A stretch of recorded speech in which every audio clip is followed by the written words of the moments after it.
Neħdu eżempju tal-letting go. Jiena nkun mrobbija eżempju ma' persuna li kienet tkun sawwatni l-taħqarni li ta' daqra u ma naħfri laqat.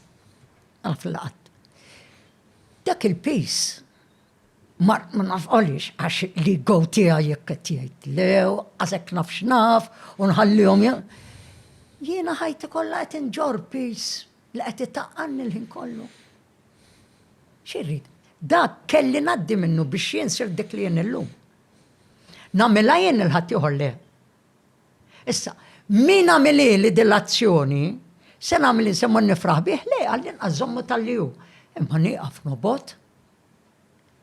Nieqaf il-ħin kollu nagħti mill-lar u l-ħin kollu f'kull sentenza li ngħid nerġa' ntellaw fil-konverzazzjoni biex nara kif meta daqja id-dar plaċidu għala bibu minni u jiena l-ħin kollu għaddejja regretting that moment ta' sena, 10 snin, 40 sena ilu u nibqa nirrepetih. Dik hija l-ħasra kbira tal-umanità li maħniex ninsibuha diffiċli, mhux m'aħniex kapaċi, għax aħna kapaċi, imma li nsibuha diffiċli ħabba l-orgolju tagħna ma nfusna,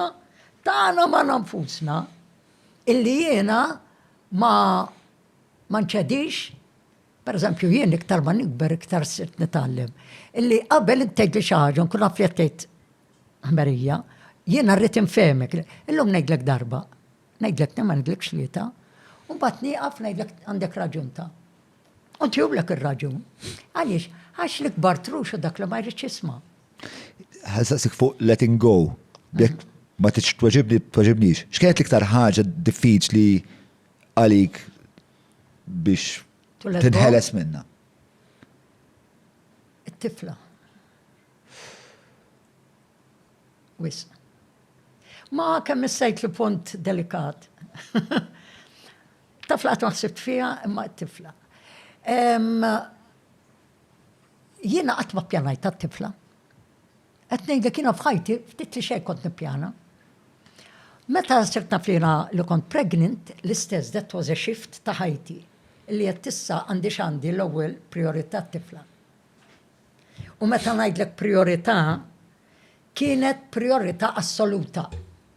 U rrid dejjem inkabbara b'dal, this open mind biex tkun tista' tasal għal konklużjonijiet tiegħi.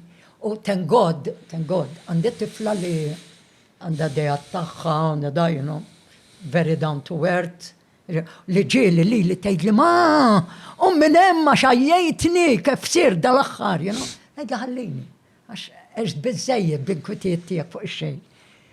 Jiena nixtieq titgħallem minni li ħadd xejn m'għandu għalfejn jinkwieta fil-ħajja. Jien għaliex? Għax għandi jiena fuq min inserraħ. U dejjem jaqdini. Però dit-tifla mindu kienet żgħira, kienet tgħidli mamma jiena rrid nistudja barra, mamma jiena rrid immunnex barra, mamma jiena. U jiena kont ngħid jiena dawwart ħajti ma' dit-tifla. Kif senna? How will I ever let her go? U li min jaf kemm kienu jgħiduli għalli ma ħatitlaqlek. So, bil-mod il-mod, u dirrepetejtu sa ngħidlek. Iktar ma bdejt tikber, iktar bdejt nara il-potenzjal tagħha u bdejt nara li għaw sar żgħir wisq għaliha. She needed a bigger space. Meta one fine day għalt li applikajt għal scholarship. Għalt li waċċettawna 5 universitajiet. Qed wasal il-ħin. So,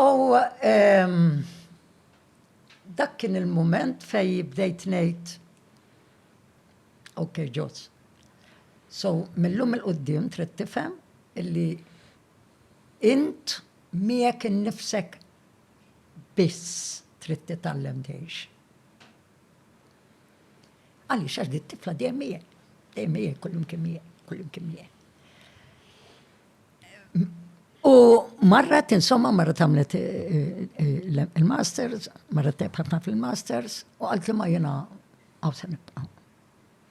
I knew it deep down inside. Meta I faced it, għattila jena mart, il-kontentizza tijak irrit. Happy end, happy end. Ma konċ happy end. Kelli uġi kbir f'qalbi. Però, what I learned was, illi jisma, jina darba kien għalli profs Grek, meta wellit t-tifla, u niftakrak li xaħġa ġar kont inkwitajt, meta wellit terġet marta med-vista għandu għatlu għax kont inkwitat ta' għalli jgħaf. Għalli inti l-ewwel darba, għax veru l-sirt mama, għalli mellek joġbok kuna fi xol tijak xinu. Għalli trabi jitwildu hekk biex jitilqu l-barra, xolok u biss li t-gwidom, imma ħajjithom jitaħħum. Naddu, għada tarbija se jiġi jgħidli mixtieq, għalli t-tarbija mixtieq, għedem, inti għedem da biex t-gwidom. U kont ħatta kbira, u bqajt newdem fuq għadi. So meta jena jfejz dek, ġi din fudnejja tfal muxtijek. U allura mbagħad I learned illi waħda mill-iktar affarijiet li tgħinek f'dak ċirkostanzi hija illi bless and let go. Bless and let go. U mhux nies pat-tifla li nħobbatan, ngħidu persuna li hemm nitlaħ fl-ħsara. Rader mill-li nġila ta' drittijiet tiegħi, mhux le. Smajt jena. Imma mbagħad m'għandikx ċans li se nibqa' nobodok, għas noħlom. Imbagħad imbirkek, jgħidlek imma jena wint ninżomm naqra l-bot. Imma mbirkek. U naħseb dik parti mill-gratitudni somehow. Qed tifhem? U allura f'qalbi ma jibqax dal-ġie. Illum il-ġurnata inkun mejta biex naratti fla tiġi u tkun dada, imma meta jien immurem u nara dak il-wiċċ, fulfilled biex xogħol li qed tagħmel u da. Nibda ngħid, this is what she deserves. Tista' spjegali, mela di ovvjament jien għandi interess personali ħafna fiha l-istorja, jien għandi tifla l-istess u t-tifla tiegħi tifla kreattiva ħafna, nara ħafna potenzjal fiha, it-tifla tini ħafna f'sens ta' identità jiena llum naf jekk hemm xi ħaġa waħda li jiena naf dwari huwa li jiena missier. Dik naf dwari jien, l-iktar ħaġa li naf dwari.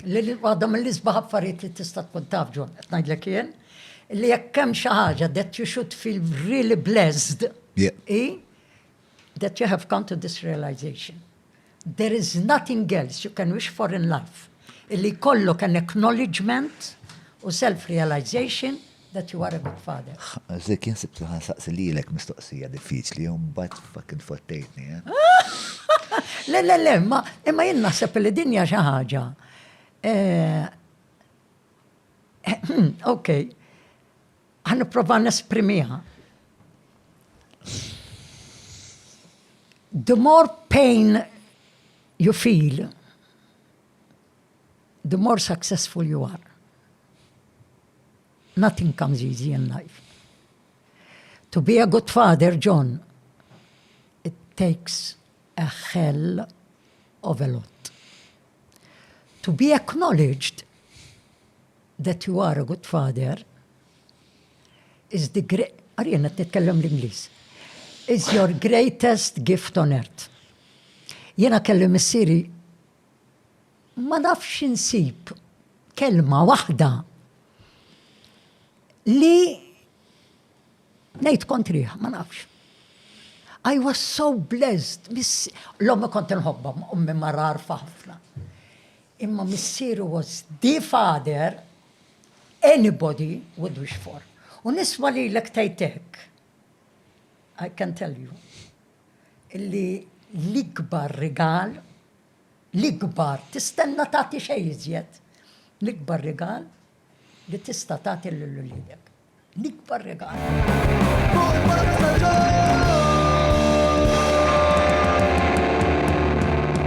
Mela, tlaqna?